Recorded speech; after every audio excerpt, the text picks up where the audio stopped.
Hi everybody, this is Dominique here, and I have a special guest with us today. This is Coach Jess Ramirez. Hi.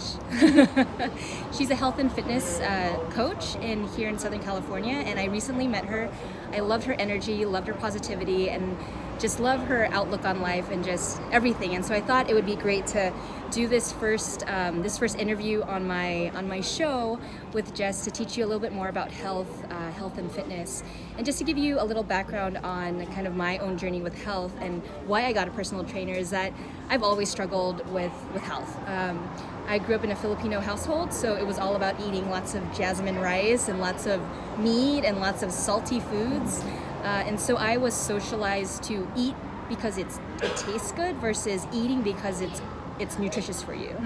And so I took that with me into my adulthood, and now I'm about to turn 35, and my goal for this year, for my 35th year of life, is to really, just get super healthy, because I think that's what is gonna help me be successful, not just in my business, but with my family, with my just everything that I do in life. So I wanted to bring on someone that is an expert in it, because she totally studied it from the University of Hawaii. Yeah. She was in a degree in food science and dietetics. Yeah. And so, Jess, introduce yourself and why you got started in health and fitness. Yep. So my name is Jess. I got my degree in food science and human nutrition, specializing in dietetics at the University of Hawaii. I love nutrition. The reason why I got into nutrition, should I look at you or look at the camera?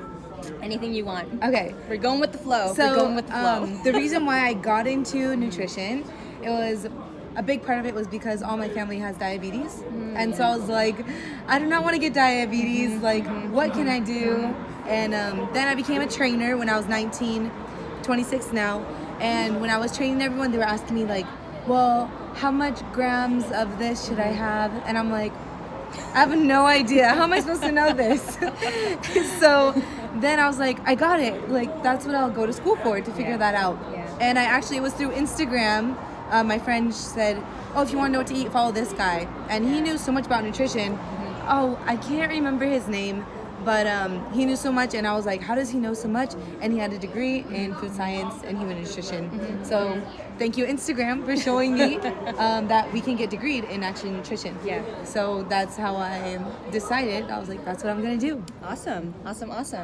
And just in terms of your knowledge in fitness and nutrition, can you tell us kind of what are the major challenges you see people face, and what approach you teach folks in order to achieve their goals?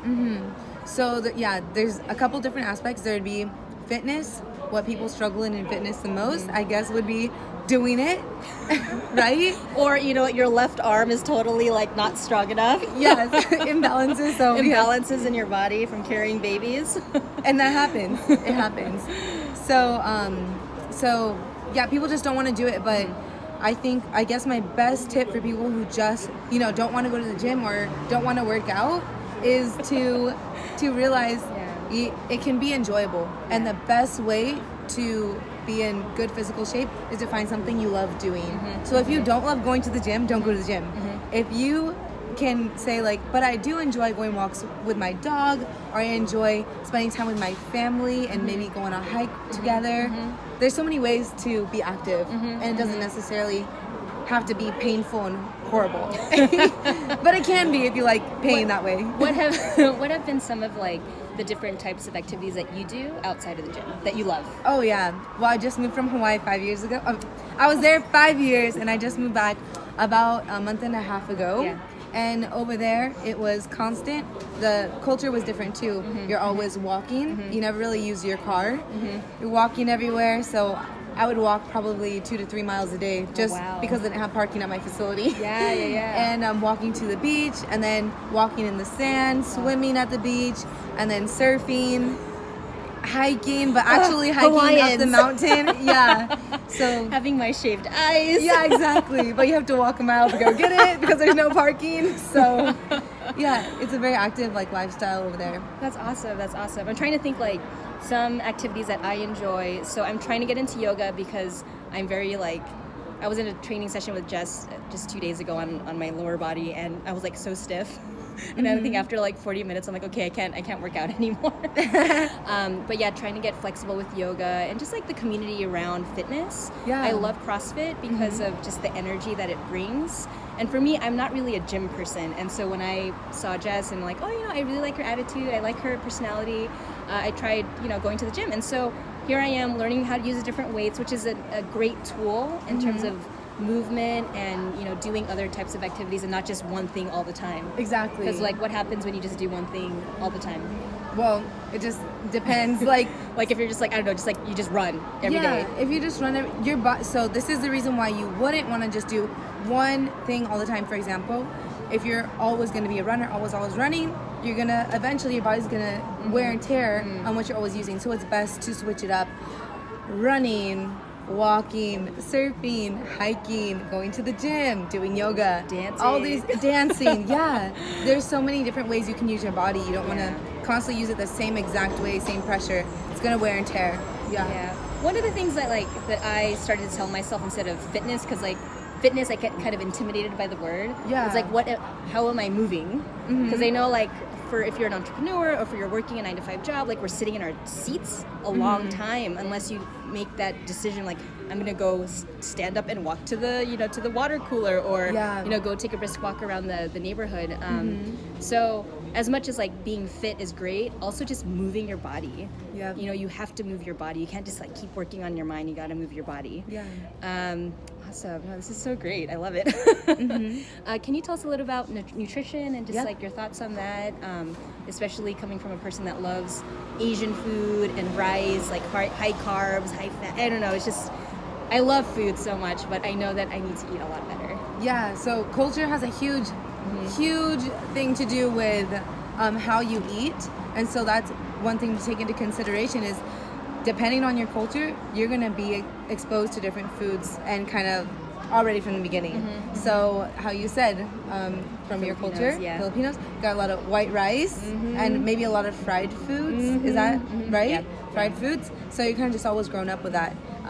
The Mexican culture, which I am, it's so good. Big portions, and if you don't finish your plate, grandma's gonna smack you. Yes. So it's a huge cultural thing. But and there's a limit to respect on both end of not eating your grandma's food, but then just trying to explain that you're being healthy. So the best tip I have for whatever culture you come from, if you're having a potluck or you're going over to dinner, is bring something healthy, contribute.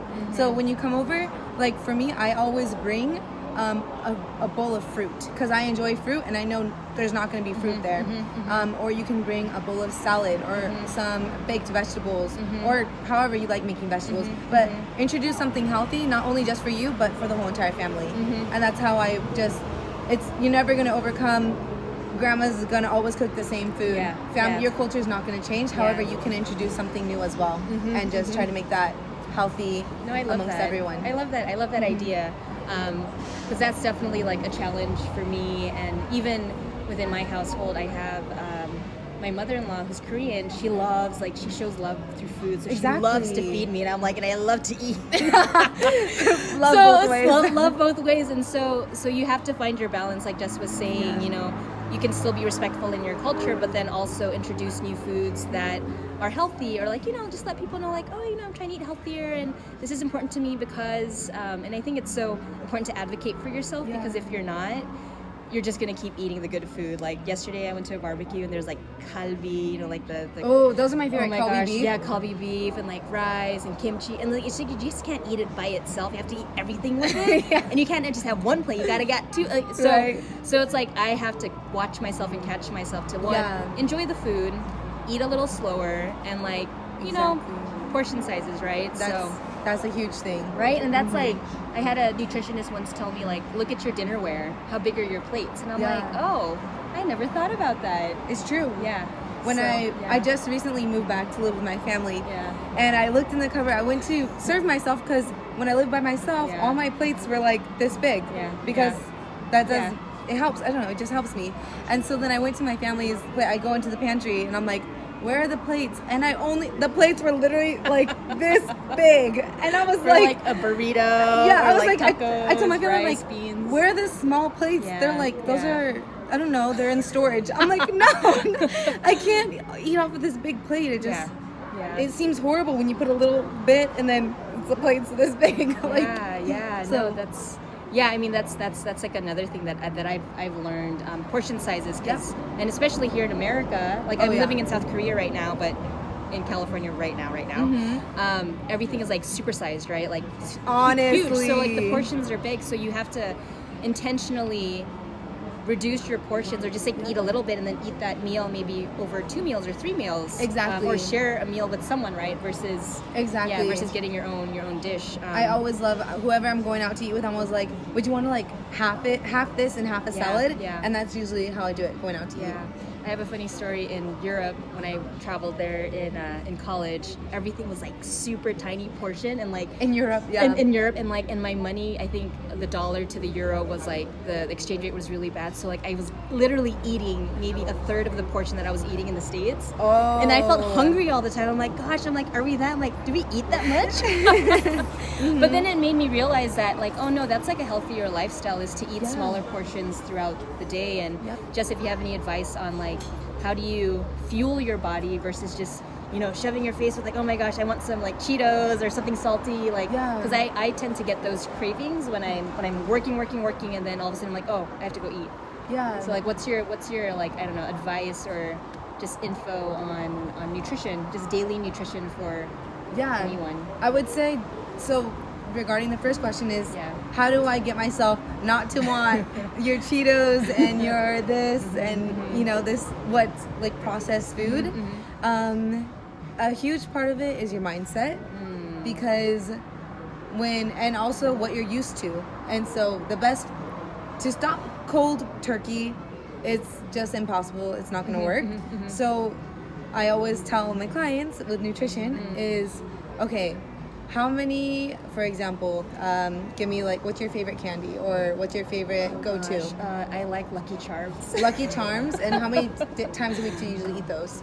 I mean, if we have them in the house, if we have them in the house, okay, so they're in the house right now. If I have a stressed out day, like with the kids, at nighttime, I will 4 times a week, 3 times maybe a week? Maybe 3 times a week. Okay, 3 times a week. Like a bowl of Lucky Charms. Okay, only one bowl? Yeah.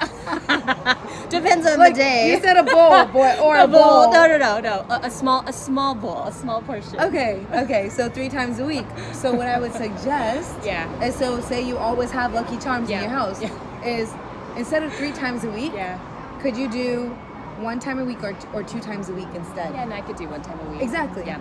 So, and those small mindful changes, they're going to change your life. Those just cutting it down once or twice a week. Or depending, sometimes, for example, some people drink, they're like, I want to stop drinking beer, but I drink like 2 12-packs a day, And it's real. It's funny, but it's real. This is a real thing. Wow, okay. And so I'll be like, okay. They're like, so do I just like stop cold turkey? And I'm like, no. I would say no, because it's your body's gonna freak out. Can we do one pack a day? And from there, smaller until you finally realize, hey, I don't even need this anymore. Actually, I can live without it. Okay? Yeah. No, that's so great. And that health mindset is the same thing as a success mindset. It's those small tweaks that you make in your habits. But first you have to be aware of what you're doing. And if you're not aware and you're just like, oh my gosh, I don't even realize like, I'm eating cake at night, like, then you're not going to make that change. But once you become aware of that habit, you can start to change it and have it be more positive. But that's great, because health habits, success habits, everything, all those small changes, it's all the same philosophy. It's just applied to different areas of your life. So I'm dying to know, since you're like fresh out of your degree, you being degreed. I'm degreed now. What are like the major learnings or research saying about human nutrition today? That your thoughts, like the coolest ones that I like the coolest ones are kind of just, I mean, I don't know, just expand on that. So like just nutritional research. Well, or things that you think that are cool, or things that people might not know of yet because it's very recent. Well, that's a hard question. There's like so many different aspects of research. When I was in college, I actually did research 2 times. One time I went to Micronesia for 3 months. Wow. And in Micronesia, I learned This is okay. So yeah, I'll just tell you about my research that I did. I was in Micronesia for 3 months, which is like this chain of islands off of. It's kind of by the Philippines, and it's beautiful, and it's like this untouched. It seems untouched island, and it's just gorgeous limestone islands, and it's just beautiful. And so when I was there, what I was looking at was I was looking at how the islands, even Hawaii, they all eat like now processed food, a lot of processed foods. However, back in the day, they used to eat healthy food like fish and whatever they'd catch and the fruit from the tree. And so that transition it's called Westernization, transition of Westernization, they're getting westernized with all this processed food. They gained a lot of weight and it just sucks because their body wasn't used to it. So that was one thing that I spent 3 months and probably a whole year studying was just that transition. And depending on location, like I thought that, okay, well, if they live on an island, they'd probably eat more healthy. But it's the opposite. If you're on an island, you don't always eat more healthy because the resources are scarce. You might even eat more processed foods than you would think in your mind. So.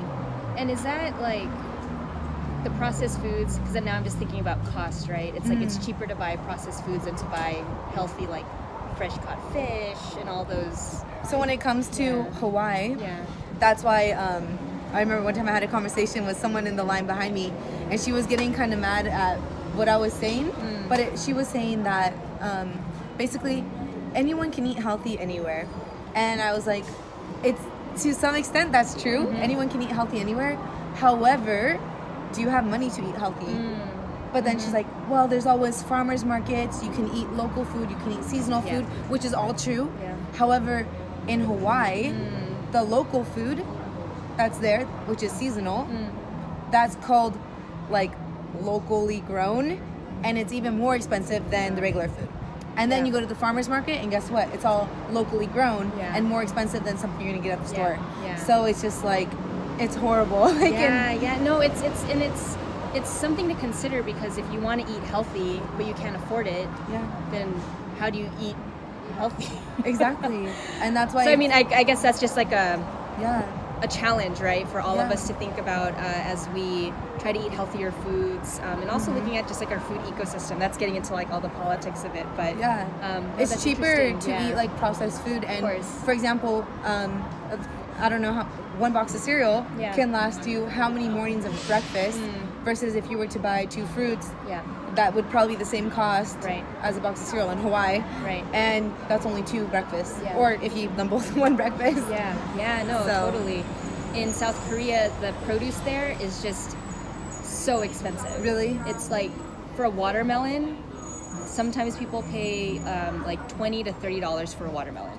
I mean, that's just the cost of it, because I mean, just everything, the land is small, not a lot of things are produced there, so everything is imported. But so no, that's a good, I mean, your research is interesting, and I think that's just across the board, right? It's easier to eat processed food, and it's harder to purchase and buy real food. But if you can eat real food. I think that would be like the main thing. There's like so much aspects in research though. It's like, and then if you want to know like more information about one thing, then I have to look at like a whole bunch of research articles and then say, okay, let me get back to you and see that. But that, I guess post your degree, do you have any new insights or philosophy about nutrition? I would say through my degree, I've gained my philosophy, right? And so what I would say my philosophy for nutrition would be is forget the diets.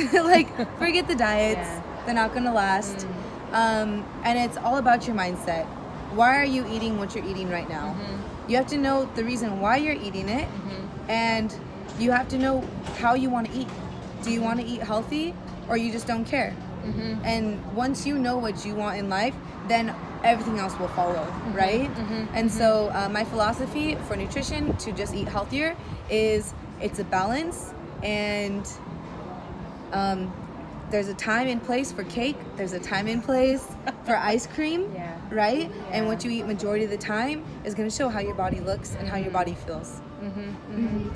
I love that. No, it's so true. It's like you got to know what you want, and everything else will follow. Yeah. Same thing with what I teach in success coaching is once you figure out what you want, then you build in the habits and the mindset and the actions to actually get there. Yeah. That is so great. That is super awesome. So I guess for anyone watching right now, I recommend for you guys, we probably both recommend is think about that right now. Take like a minute and say, what do I want in life? Or what do I want for my nutrition and health? Yeah. And think about it and then jot it down, and then everything from there can follow because you know your goal, your outcome. Because if you don't have that, then there's no game plan. One time I was listening to this personal growth, I forget the person's name, but a podcast, and the person challenged is like, what do you want for the next 50 years of your life? Yeah. And it totally like blew my mind. I'm like, I don't even know what I want tomorrow. Honestly. Right? Yeah. It's like, oh my gosh. And when I started to think of myself, okay, well, how would I look like when I'm 80 years old? Like, is my body healthy? Am I able to walk? You know, zero surgery. Like, what do I want? Like, how do I want to look like when I'm at that age? And I realized that, you know, you really have to look at the long game for your health. It's not just, I'm going to go on this diet, look good for the summer, and then go back to, you know, eating unhealthy for the winter, gaining all that weight again. And then, so you're yo-yoing back and forth. So rather than doing that, you know, make a decision, stay committed, work out when you need to work out, eat well, and just be good to yourself because no one's going to take care of your body except you. And that's what I realized, like, you can't buy a weight loss solution and then just expect it to become embedded in your mindset. Like, you have to work on that every single day, and that's what I teach is you got to work at it, you got to know what you want. And the same thing what Jess teaches in her coaching is that you got to work. She was working me out today. I was like lifting weights. I'm like, ugh. But the whole no pain, no gain. It's totally applicable to this. All right, so we've been talking a lot. If you want to get to know more about Jess, you can reach her at for Instagram or for anything. So I have my Instagram, and that's gonna be Jessie. It's so hard. JESS_SEA with like 5 underscores, and it's a picture of me and my dog. His name is Kiwi. He's my emotional support animal, and I love him dearly. He's a rescue animal that I got from Hawaii, and he's my life, and like I'm just so thankful for him.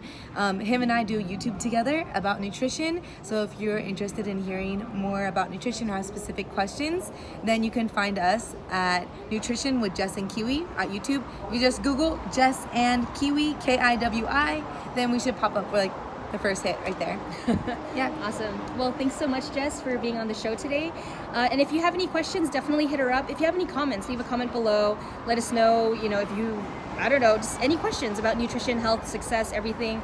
We're here to support you and help you grow in your journey towards your better you, whatever that looks like for you, because everyone is different. But we're all here to support each other. And I truly believe, like in the work that I do, when you tap into your own potential, and part of that, a foundation for that is your health, you can make such a huge impact, not just within your family, not just within your community, but with whoever you want to impact. But you got to be healthy first. And I'll raise my hand, like year 35, I'm going to become the healthiest I've ever been in my life. So you'll see the results of that. And one thing she told me today, which I absolutely loved, was she was just talking and didn't even really notice she said it, was unlock your potential. And that just stuck with me. I'm going to put that in my notes. I'm going to make a little sign in my room. Unlock your potential. All right. So good. Thank you for watching. Bye. That's nice. You have a little remote.